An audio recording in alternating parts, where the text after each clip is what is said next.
FaderCast. Saturday morning, 11 o'clock. I just finished a 3-hour signal call. It was like the third time I used Signal to do a video call. It was all right.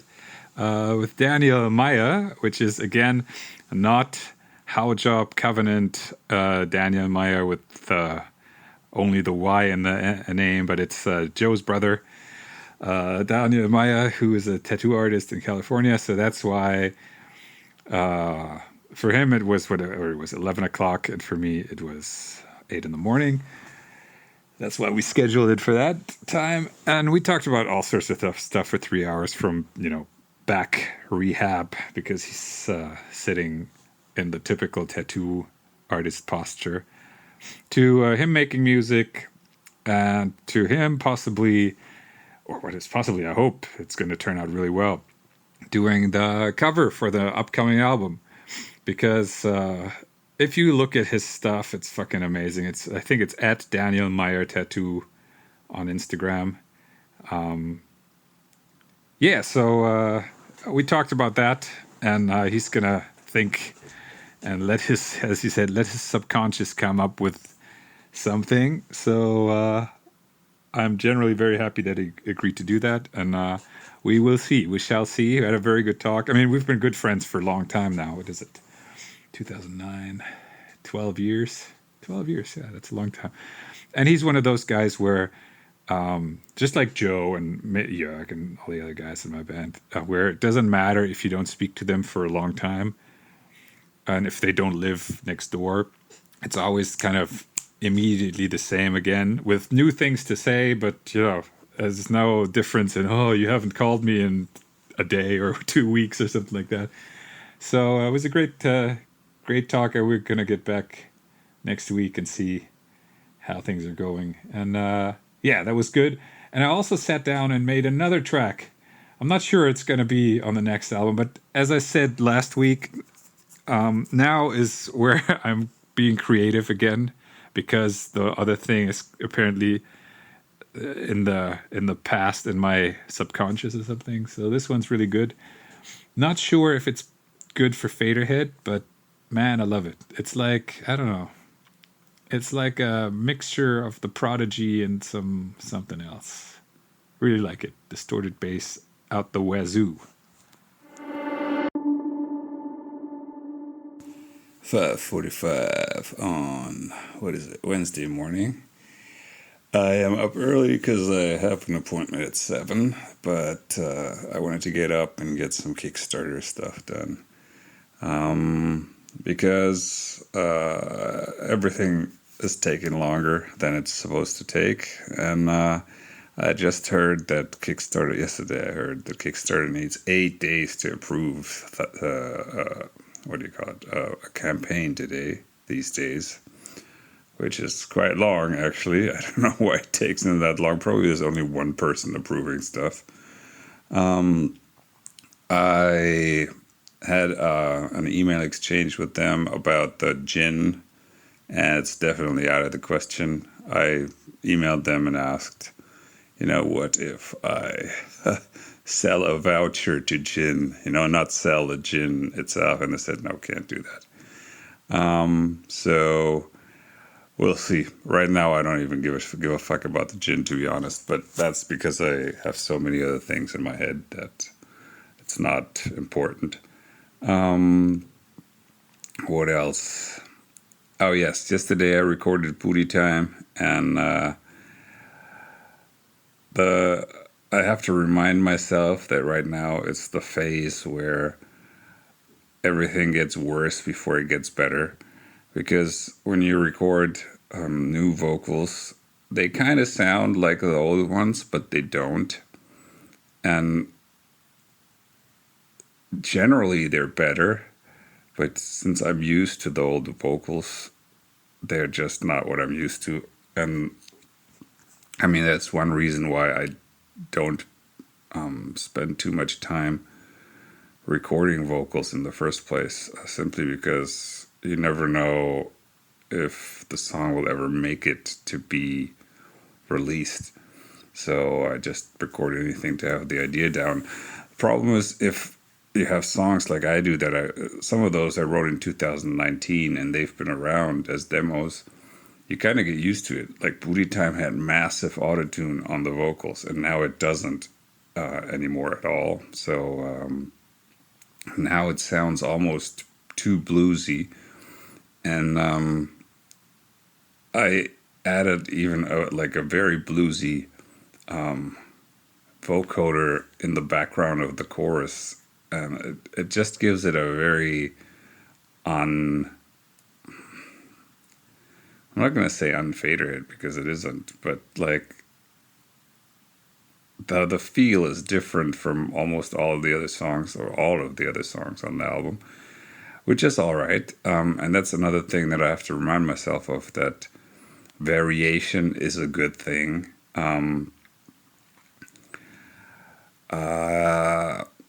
Especially in the goth scene, there is the tendency to make the album sound completely the same from start to finish. I mean, like some bands, you don't even know if there's more than one song on an album that has 14 songs, because it's literally you can't make a difference if you don't know the songs already. It could just be one big long 40-minute song, and I always hated that. And so at the same time, I'm going for a certain mood throughout the album, and I have to remind myself that you can have variation on an album. I mean, Natka was here months ago and listening to demos, and she said, "Man, every song sounds different," and which is fine. I mean, that's kind of the point. At the same time, I think most of the songs have a general mood, and I have to remind myself that it's absolutely fine and probably a good thing to deviate from that mood on one or two songs, just because it'll make the album more interesting and not less interesting. FaderCast. Saturday morning, 11 o'clock. I'm still in my bed for some weird reason, but I'm still in my bed. This week, the FaderCast didn't come out on Friday because not much happened this week, so I didn't record many notes. I didn't record many vocals either. I think 4 songs or something like that, so I now have 9 songs. Mainly because I had other things to do, like getting the Kickstarter ready, which is being reviewed at the moment. So I had to set up a camera and sound recording for the intro video, which is done. That took 6 hours with editing. That was longer than I thought. The video also ended up being over 4 minutes long, which is, for me, is fine, but a lot of people were, usually say, 4 minutes, that's so long, I can't watch that, which is crazy that people don't have the attention span for a 4-minute video anymore. Anyway, the Kickstarter thing is on its way, so hopefully early next week I can put it live. And what else is there? We got an offer for a show in the US next summer. Mechanismus Festival. I don't even know mechanism, how you pronounce that. I would be very, very interested in hearing from someone who is in the know. That's a festival in Seattle in summer, and I am probably not going to do that because it's just 15-hour flight there, 15-hour flight back. Then have to get a visa at the Berlin consulate, which is a full day trip. Visa costs €2,500 or dollars, whatever. It's almost the same. And it's just, I don't know. I can play to more people in my hometown. And, you could say, people say, why don't you just vacation for a few weeks? there's no joy in vacationing in the U.S. for many Europeans, and I've lived in the U.S., so it's not like I've never been in the place. But for Americans, it's probably strange to hear that the social climate in the U.S. is very, very unappealing if you're used to European actual freedom where you can do whatever you want. And I don't know, the amount of joy I would get from vacationing in Seattle is about zero. That sounds a little nasty. So, but it's true. I'd rather go to some place where nobody tells me what I can say or can't say. You know, it's not my kind of lifestyle to constantly bite my tongue in fear of offending someone and getting canceled, whatever. What else was there? Last weekend, Esta was visiting me just to hang out, and we wrote a song for her. She has never been a singer before. So for some reason we decided that it would be fun to make a song, and it actually turned out really well. Obviously the vocals can be improved. I mean, everyone's vocals can be improved if they've never sang before, especially on recording, because singing on a recording is even more, unusual. It's a weirder situation than singing, in a room. But it went really well. The song turned out really well. It's kind of like a female version of Solar Fake in that direction of synth poppy, driving music, and it's very catchy.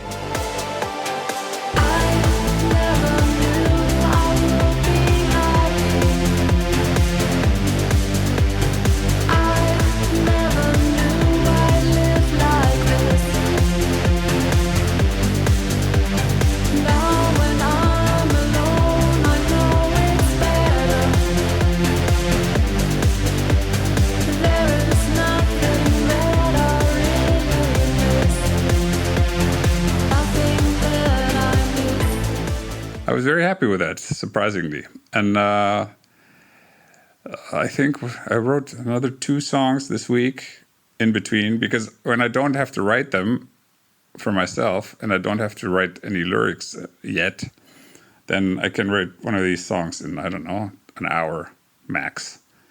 Because, that music, that kind of music is not difficult to make. It's basically just chords.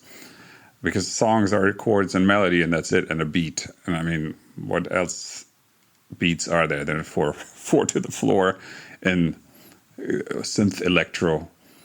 I mean, sometimes you have a kick on the 1 and a kick on the, 3 ant, 2 ant, and then a snare on the 3. So that's the second synth pop beat. It was easy. It was very fun. Let's see. She's going to drop by next week, and we maybe record. Jesus, I'm really not awake yet. We're going to record a few more vocals and see what happens. Maybe she's actually going to start making music. That would be really funny. FaderCast. Saturday, 12 o'clock. I am sitting in my studio booting up my computer, and I was just thinking that recently I've been in contact with many younger musicians, and all of them seem to think, like I thought when I was much younger, that they overvalue their skill, which are sometimes terrible, sometimes mediocre, never world class. They overvalue their skill, and they also overvalue, let's say, their worth and their experience. This is not their fault, I would say. This is the fault of, first of all, their parents who raised them like that, and second of all, the surroundings and the image that other musicians give out into the world. what I'm trying to say here is that if I remember back to my days when I was starting with Faderhead, was 15 years ago, I got a little bit of accolades really quickly on the first album, which oops, computer, oh, it's booting. Okay, which was very well received by you know, press and reviews and stuff like that. And back then, I still thought that meant anything. So I was very high on my own self. And then I had Dirty Girls, Dirty Boys, and then I had Tanz 2, 3, 4, which really were popular songs in the scene that I was in. So I thought more of myself than I probably should have. But at least I had three things to show for myself. First of all, a lot of accolades from the first record, and then 2 club hits in the scene that I was in. So at least I could say, you know, I'm doing stuff, and apparently it works, and people like it. These days, I don't want to sound like an old guy, but it's just my experience from what I see a lot of the times, that young artists who have one single on Spotify act as if they deserve the world. And if you have a single that the first single on Spotify that is number 1 in the world, you can do whatever you want, you know, because you actually you're actually worth something. You did something well for someone. And there's this old saying that goes, "Be who you can afford to be." And that says, if you've never done shit and never produced anything for anyone, you may have to live with the fact that people are not going to treat you like you're the most important person. And I get the feeling that in this day and age, this has been lost very much so with the thinking of there is no hierarchy anymore. If you have never done anything, you are the low man or low woman or low they, whatever, on the totem pole. It doesn't mean you can't say anything about anything, but it's very unlikely that you're going to be the first person asked.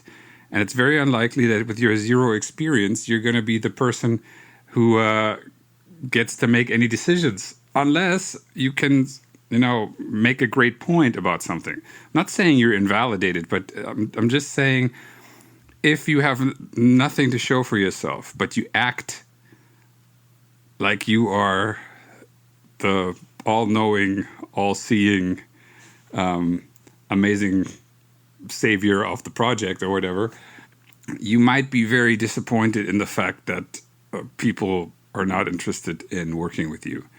And from my personal experience, when I look back at maybe 10 years ago, I do understand that some people were really put off by me asking for things openly, simply because I thought, hey, I've had two club hits, I've had some good albums. Why should I not ask for something? I know what I'm doing here. Not that I did know what I'm doing, but I thought I knew what I was doing. So let me talk about this. So I was trying to be who I could afford to be. And then obviously the situation shows if I can afford to be who I want to be or not. So I really like that saying, be who you can afford to be. And I really think that the younger you are and the less you have done in a certain space, the more you should be aware of your situation in the room. It's just not very feasible to think that, how could I say this, that you have a lot to contribute. I'm not saying you have nothing to contribute, but there's a chance that you have nothing to contribute, and there's a tiny chance that you have something worth while, you know? And that's about the level of importance that you should ascribe to yourself. With that said, yesterday I talked to a not so young artist. I think she's early 30s or something, and she did not know anything about the difference between mixing and mastering a song, and I'm not going to go into the whole thing, but when I said, "Can you give me a reference track?" she said, "Oh, I don't need a reference track. I don't need to give you a reference track. This is about art. This is about feeling." And at that point, I decided I'm never going to work with this person again, because this was the second time she did something like that, buffoonish. Because she doesn't understand that the art is in the creation process. Then when it comes to mixing, mastering, and all that stuff, it's mostly technical, and references are very important, so people get onto the same page. We're also talking about an artist who's done jack shit. I'm not sure how many listeners she has on Spotify, 1,000 or something, very little. So it's usually not the people who have 50 million listeners who say this kind of crap. It's for some reason, it's always the ones who nobody listens to. Don't know. This sounds like an old man rant. I realize that, but I'm saying this today from the point of view of someone who wishes, that's me. I wish I had known all this when I was 20, because older people run the world. So if you are 15, everyone who's 20 runs your world. If you are 20, everyone who's 30 runs your world. If you are 40, 40 maybe not, but if you're 30, you're still, in most cases, everyone who's 40 runs your world. So at some point it changes, but at that point you don't really have these illusions anymore. So what I'm trying to say here is, if you're 15 and you know a bunch of 18-year-olds, 17-year-olds, if you're a cool dude, if you know your role, if you don't exaggerate your skills and stuff like that, they will pay attention and be like, man, this kid, he's much smarter than his age. Same thing happens if you're 25 and you hang out, or 22, and you hang out with 28 to 30-year-olds, and you're not bragging and you're not overly demanding and stuff like that. People will pay attention, and they will say, this person is much better than we thought they were, just based on their age and their non-existent experience, because they didn't do jack shit for anyone yet. So I wish I had known that many years ago, but I did not, simply because nobody taught me. And yeah, this is a long rant. It's almost 10 minutes. Anyway, be who you can afford to be. Great, great, great piece of advice. Saturday, 1 o'clock. I am supposed to sing 2 songs today, but I'm probably not going to do that. I'm going to do some remix work. I still have to do 2 remixes. One for Jalex with Kid Moxie vocals, and one for Neurotic Fish. And I'm in the phase of my album production where I just don't like it anymore. Probably last week. I'm not sure. I think last week or the week before on this podcast, I said, oh, it's cool. I still like my song. It's amazing. and now I don't. Which is completely normal, but I'm currently taking... I decided to take this weekend off from album production, not doing anything on that. For some reason, this reminded me of something... What's the actor I don't like? I never liked any of his movies. He played the God Almighty, not God Almighty. What's this? I don't know. Jim Carrey, that's his name. The Mask and whatever he played. I was never a fan of his stuff. He said at some point that depression is the sign of the body that you need deep rest. So he took the word depression and turned it into deep rest. And he said you need deep rest from the persona that you are, or something. I'm not depressed at all. That's not what I'm trying to say. I'm just thought of that when I figured that maybe 2 days off from making the album will actually make the songs better. I don't know. Actually, the quote really doesn't have much to do with making the album, but I thought it was a good quote. And maybe it's interesting for some of you. FaderCast. Thank you for listening to this episode of FaderCast. If you have any questions or suggestions, just email me at contact@faderhead.com. You can obviously also find me on all the socials, on Instagram @FaderheadOfficial, and everywhere else under Faderhead. Please be a friend and tell a friend about this podcast. And until next time. FaderCast.